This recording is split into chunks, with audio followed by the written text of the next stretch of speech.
Ever feel like something's off? Like reality itself has a glitch? We're told everything is advancing, that we're living in the best of times.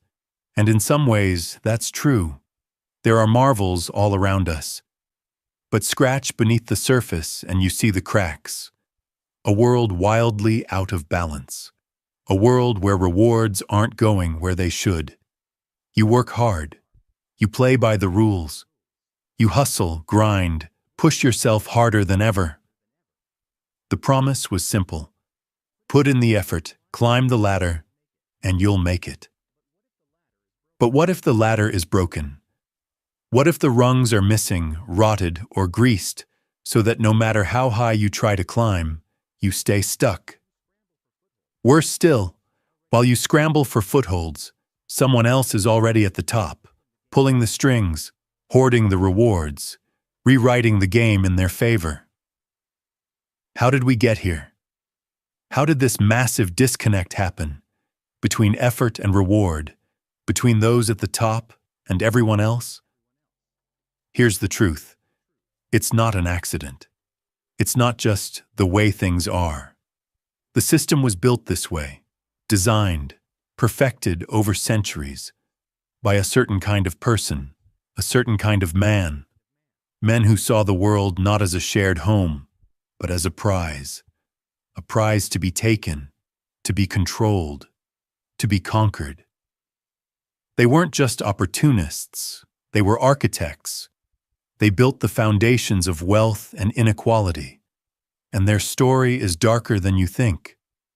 Imagine the audacity, sailing to a new shore, stepping onto land that had been lived on for generations, and declaring it yours, in the name of a king, in the name of profit.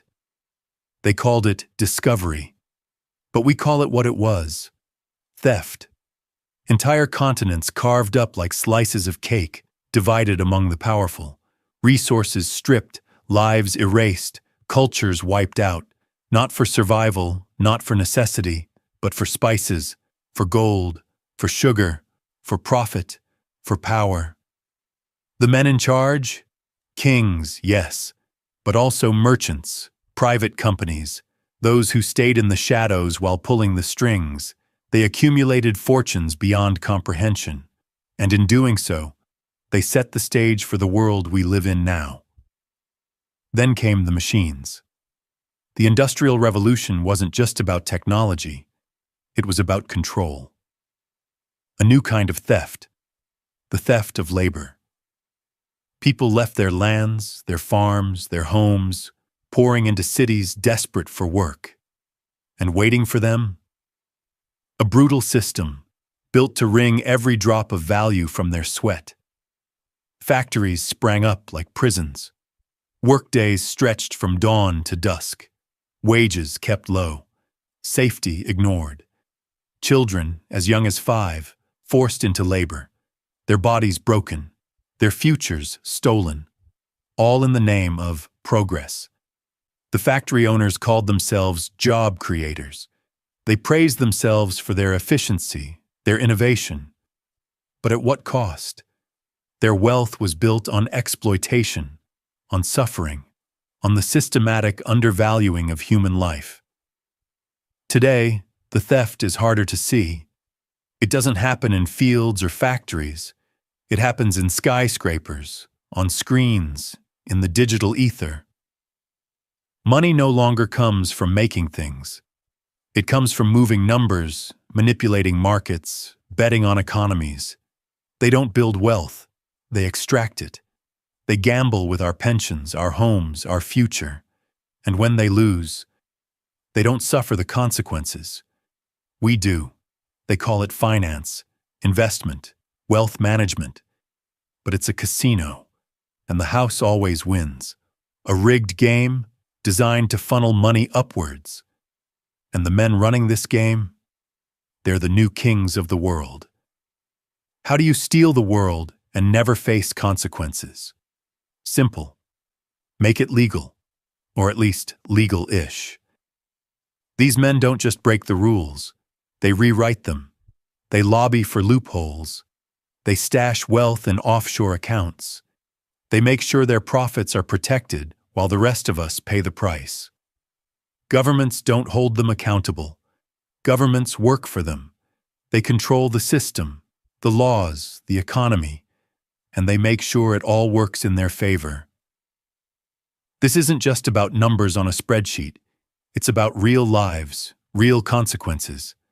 Our schools crumble. Our hospitals are overwhelmed. Our planet burns. And why? Because the wealth that should be funding these things is hidden away, hoarded by a tiny elite. They promised us prosperity for all. They told us that wealth would trickle down. But the only thing that's trickling down is burden, debt, struggle, the weight of a system designed to keep us working harder for less. They want you to believe you have a choice, that if you just vote for the right politician, buy the right products, work a little harder, things will get better. But the truth? The choices are limited. The system is rigged. The people in power control the narrative. They own the media. They fund the campaigns. They decide what stories get told and which ones get buried. It's an illusion of choice, designed to keep you playing their game, on their terms. But here's what they fear most. The one thing they can't control. Awareness. People are waking up, seeing through the illusion, connecting the dots. And for the first time in history, we have the power to expose them. The internet is a weapon for the people. Information spreads, truth leaks out. And when enough of us see through the lies, everything changes. So here we are, at the crossroads. Do we keep playing their game? Do we keep accepting the rules they've written? Or do we rewrite them? Do we demand a system that's fair, just, and built for everyone? Not just the privileged few at the top? It won't be easy. They will fight back. They always do. But we have something they don't. We have the numbers.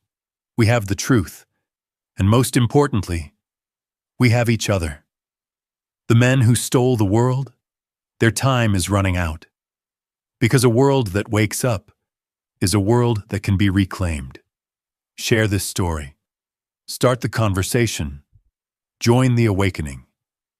It's time to take our world back. For all of us.